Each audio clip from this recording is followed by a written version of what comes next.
Hi friends, welcome to structural bytes. పప్పు దినుసులు కానీ ఇంకా పురుగు పట్టే గ్రోసరీస్ ఏమైనా సరే ఎలా స్టోర్ చేసుకోవాలో చూద్దామండి.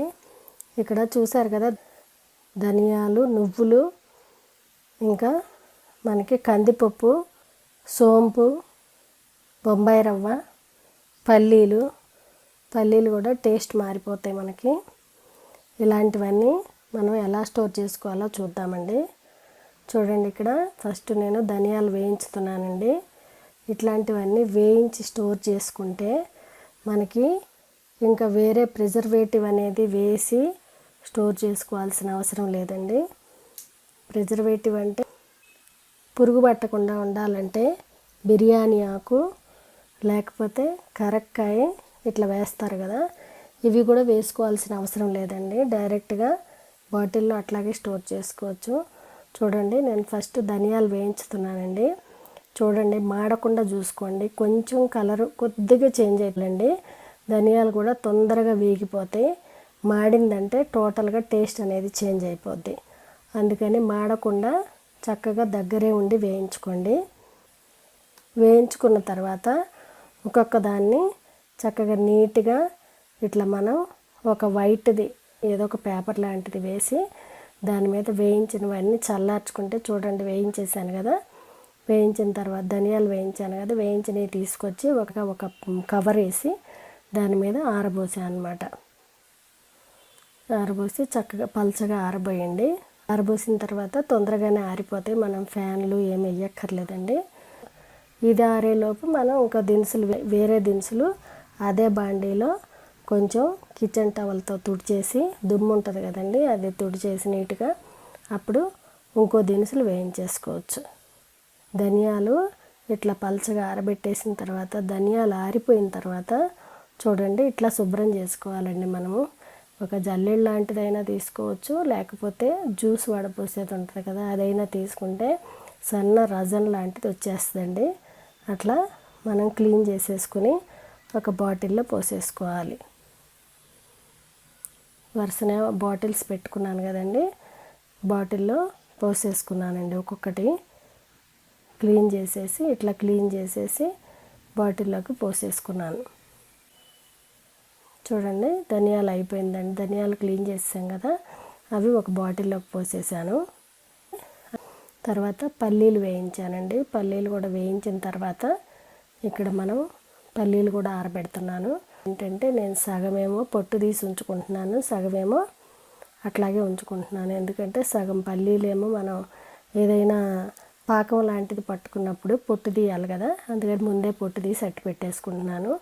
సగం పల్లీలు వచ్చేసి అట్లాగే ఉంచేస్తున్నాను. ఎందుకంటే పొట్టుతోటే మనం ఏదైనా పచ్చడి, దోశల్లోకి కానీ ఇడ్లీల్లోకి కానీ దేంట్లోకైనా పచ్చడి చేసుకున్నప్పుడు పల్లీలు ఏం పొట్టు తీయాల్సిన అవసరం లేదు, టేస్ట్ ఏం చేంజ్ అవ్వదు. అందుకని అవి కొన్ని 2 బాటిల్స్లో పోసేసుకున్నానండి. 2 బాటిల్స్లో పట్టకపోతే ఇంకా వేరే బాటిల్లో కూడా పోసుకుంటాను. చూడండి, ఆరిపోయినాయి. మనం పల్లీలు వేడిగా ఉన్నప్పుడు మనం పొట్టు తీయలేం కదా, కానీ ఇప్పుడు ఇక్కడ వేడిగా ఉన్నా కూడా పొట్టు తీయొచ్చండి. అది ఎట్లాగంటే ఒక బ్యాగ్లోకి సగం పల్లీలు పోసేసాను. పోసేసి చూడండి, చూపిస్తున్నాను కదా, అట్లా నలపాలండి. నలిపితే మనకి పొట్టు అనేది బ్యాగ్లోనే ఉండిపోద్ది. ఒకవేళ మనం అట్లా చేయకుండా పొట్టు మనం చేతితో నలిపేసేసి చెరిగితే ఇల్లంతా పడుతుంది. ఇల్లంతా కాకపోయినా షింక్ దగ్గర చెరుగుతాం, లేకపోతే మనం వాష్ ఏరియాలో చెరిగినా కూడా మొత్తం అంతా దూగరగా పడుతుంది. కాబట్టి అదంతా అవాయిడ్ చేయడానికి మనం ఇట్లా ఒక బ్యాగ్లో వేస్తే కనుక వేసి దాంట్లో నలిపితే వేడిగా ఉన్నప్పుడు కూడా ఇట్లా నలిపేసేసి తీస్తే తొక్క అనేది నీట్గా వచ్చేస్తుంది అనమాట. మొత్తం నలిపేసానండి. నలిపేసిన తర్వాత అపక లాంటిది చూడండి, ఇట్లాంటి అపక ఉంటుంది కదా, ఈ అపకలో పోసేసి దీనికి హోల్స్ అనేది పెద్దగా ఉంటాయి కాబట్టి మనకి ఆ పొట్టు అనేది కిందకి పడిపోతుంది అనమాట. ఇంకా బాగా నలపలేదండి. ఈ ప్రాసెస్లో చేసుకుంటే మనకి పొట్టు అనేది ఇల్లంతా పడదండి. అందుకని ఇట్లా ట్రై చేయండి, మీరు కూడా నీట్గా ఉంటుంది అనమాట. అట్లా జల్లిచ్చినట్టు చేస్తే చక్కగా పొట్టు అంతా కిందకి దిగిపోద్ది. ఇంకా బాగా నలపండి. నలిపేసేసి పల్లి పప్పు అనేది తెల్లగా వస్తాయి. నేను ఇంకా కొంచెం నలపలేదు, ప్రాసెస్ చూపించడానికి మాత్రం చూపిస్తున్నాను అంతే. చూడండి పొట్టు అనేది ఎట్లా వచ్చేసిందో, దాంతో చేస్తే మీరు కూడా ఇట్లా చేసుకోండి. వేయించిన శనగపప్పు ఒకటి, అది కూడా వేయించాను, అది కూడా కొద్దిగా వేయించాను లైట్గా, అవి కూడా పురుగు పడతాయి. వేయించేసి ఆరబెట్టేశాను. ఆరబెట్టేసి అవి కూడా జల్లెడతో జల్లిస్తే చాలా సన్న రజంలాగా ఉంటే అది కూడా పోతుందండి. తర్వాత బొంబాయి రవ్వ ఉంది కదా, అది కూడా వేయించేసాను. వేయించేసి ప్లేట్లో పోసి ఆరబెడుతున్నానండి. అట్లా ఒకదాని వెనక ఒకటి చక్కగా నీట్గా సరుకులు తెచ్చిన రోజు ఆరబెట్టుకోండి. ఎక్కువ తెచ్చుకోవద్దండి, కొంచెం కొంచెమే తెచ్చుకోండి. 1/2 kg మనుషులు ఇంట్లో ఉన్నదాన్ని బట్టి ఆ మంత్కి అయిపోయేటట్టు తెచ్చుకుంటేనే బెస్ట్.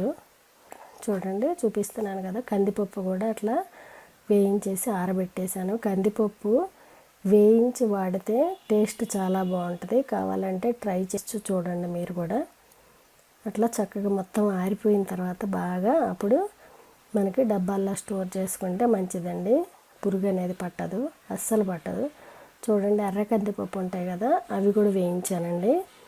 అవి కూడా వేయించేసి శుభ్రంగా ఆ సన్న రజంలా ఉంది కదా, అది జల్లిచ్చేసాను. జల్లిచ్చేస్తే అది మొత్తం దిగిపోయిందనమాట. అదంతా నేను అన్నిటికీ చూపించట్లేదండి, ఒకదానికి మాత్రమే ఎగ్జాంపుల్ చూపించాను. తర్వాత నువ్వులు కూడా వేయించుతున్నానండి. నువ్వులు కూడా మామూలుగా మనం వేయించకముందు పొట్ట ఉండదు, దానికి సన్నగా ఉంటుంది. మనం ఎప్పుడైతే వేడి తగిలి వేయించుతామో, వేయించినప్పుడు ఏంటంటే కొంచెం పొట్ట ఉబ్బినట్టు వస్తుంది అనమాట. నువ్వు పప్పు ఉబ్బినట్టు అవుతుంది. అప్పుడు దించేయండి ఇటువంటివన్నీ వేయించేటప్పుడు ఎప్పుడైనా సరే మీరు స్టవ్ దగ్గరే ఉండి కదుపుతూ ఉండాలండి. ధనియాలు ఒకటి తొందరగా మాడిపోతాయి. ఏవైనా సరే ప్రతిదీ తొందరగా మాడిపోతుంది. ఏ దినుసులైనా సరే వేయించేటప్పుడు మీరు పప్పులైనా ఈవెన్ మసాలా దినుసులు లాంటివైనా వేయించేటప్పుడు దగ్గరే ఉండండి, లేకపోతే మాడిపోతాయండి. చూడండి నువ్వులు వేయించేసామండి. ఇప్పుడు నువ్వులు మొత్తం వేగిన తర్వాత నీట్గా మళ్ళీ చూడండి ఆరబెడుతున్నాను. టేబుల్ మీద ఆరబెడితే మనకి ఈజీగా ఉంటుంది కాబట్టి తీసుకోవడం. టేబుల్ మీద ఆరబెట్టుకున్నాను నేను. అన్ని సరుకులు ఇట్లా ఏవైతే పురుగు పడతాయో అటువంటివన్నీ చక్కగా వేయించుకొని, నేను చూపించాను కదా ఆ రకంగా క్లీన్ చేసుకుని ఉంచితే మనకి పురుగు అనేది పట్టదు. వాడుకునేటప్పుడు కూడా మనకి ఇసుక కానీ మట్టి కానీ అట్లాంటివి ఏమి తగలవండి.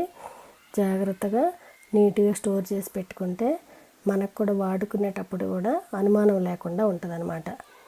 చూడండి మొత్తం శుభ్రం చేసిన తర్వాత ఇట్లా అన్ని బాటిల్స్లో పోసేసుకున్నానండి. రవ్వ, నువ్వులు, ధనియాలు, ఇంకా పల్లీలు అనేది కొన్ని ఏమో పొట్టు తీసాను కదండి, కొన్ని పొట్టు తీయకుండా ఉంచాను. వేయించిన శనగపప్పు, ఎర్ర కందిపప్పు, ఇంకా నార్మల్ కందిపప్పు, ఇవన్నీ వేయించేసి నీట్గా క్లీన్ చేసేసుకుని డబ్బాల్లో పోసేసుకున్నాను. అప్పుడు నాకు పురుగు పట్టకుండా ఉండాలంటే దీంట్లో ఏమి వేయాలని నేనేం ఆలోచించక్కర్లేదు. ఇప్పుడు హ్యాపీగా నేను వాడుకోవచ్చండి. చూడండి ఇట్లా నేను ఆర్మర్లో పెట్టేసుకున్నాను మొత్తం. నేను ఇట్లా స్టోర్ చేసుకుంటానండి. మీకు కనుక ఈ ప్రాసెస్ నచ్చినట్లయితే మీరు కూడా ఇలా స్టోర్ చేసుకుని ట్రై చేసి కామెంట్స్లో చెప్పండి ఈ ప్రాసెస్ అనేది ఎలా ఉంది అనేది. Thank you for watching. మీకు కనుక ఈ వీడియో నచ్చినట్లయితే లైక్ చేయండి, మీ ఫ్రెండ్స్తో షేర్ చేయండి, అలాగే కొత్త వాళ్ళైతే సబ్స్క్రైబ్ చేసుకోండి. ఇంకా పక్కనే ఉన్న బెల్ ఐకాన్లో ఆల్ అనేది క్లిక్ చేస్తే నేను పెట్టే వీడియోస్ అన్నీ నోటిఫికేషన్స్ ద్వారా వస్తాయి.